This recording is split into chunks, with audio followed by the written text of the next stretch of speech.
Hi guys, let's look at a nervous system disorder known as Guillain-Barré Syndrome (GBS). So Guillain-Barré Syndrome is an acute immune-mediated polyradiculoneuropathy characterized by rapidly progressive symmetrical weakness, usually ascending, starts in the legs and spreads upwards. There is areflexia, which is loss of tendon reflexes, often preceded by an infection.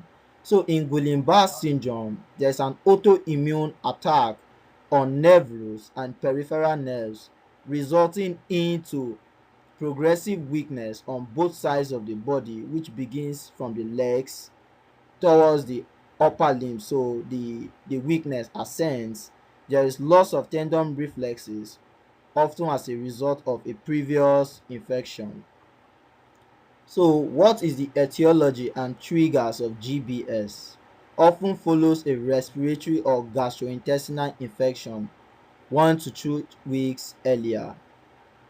The common pathogens involved are Campylobacter jejuni, which is most common, cytomegalovirus, Epstein-Barr virus, HIV, Zika virus, and influenza.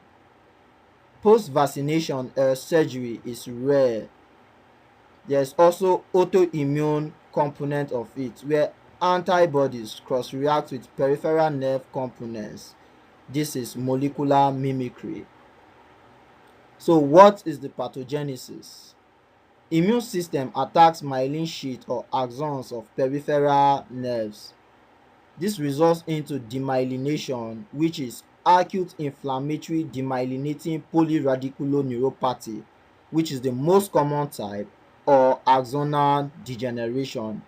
This leads to slowed or blocked nerve conduction, resulting into weakness and sensory changes. So in GBS, there is demyelination as a result of an infection due to autoimmune attack. This results into slow transmission of impulses across nerve fibers. Since you know it's the myelin sheath that increases the speed of impulses across nerve fibers. This results into weakness or even loss of sensation as well as strength.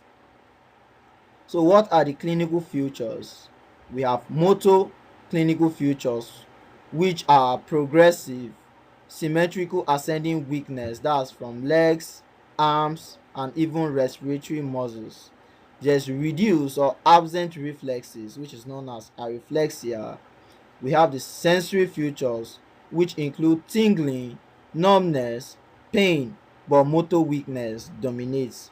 We have autonomic involvement, which are fluctuating BP, cardiac arrhythmias, and urinary retention.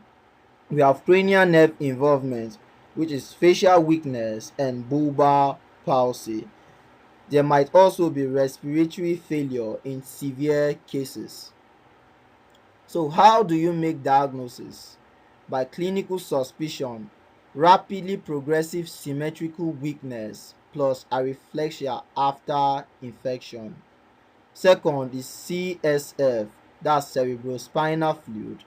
You do a lumbar puncture. There is albuminocytologic dissociation, which is high protein, normal or few cells after 1 week.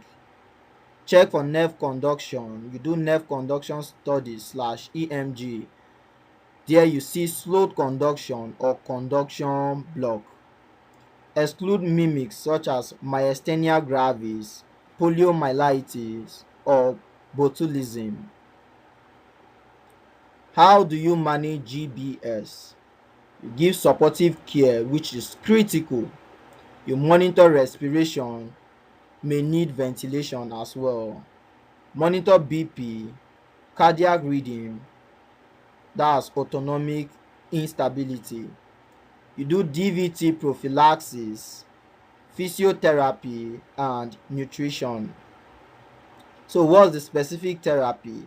Here you give IV immunoglobulin, that's the first line of treatment. You give plasma pheresis, that's plasma exchange, is also effective. corticosteroids are not effective in GBS. Always remember. So, what's the prognosis of GBS?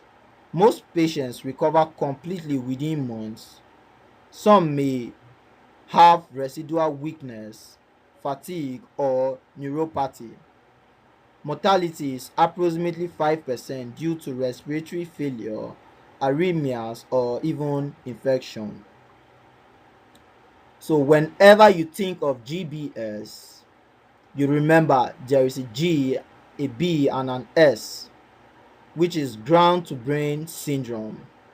Ground is for legs, which goes upwards towards the brain, that's ascending upwards to the brain. There's weakness plus areflexia. You support, you give IV immunoglobulins, or you do plasma exchange. Thanks for listening.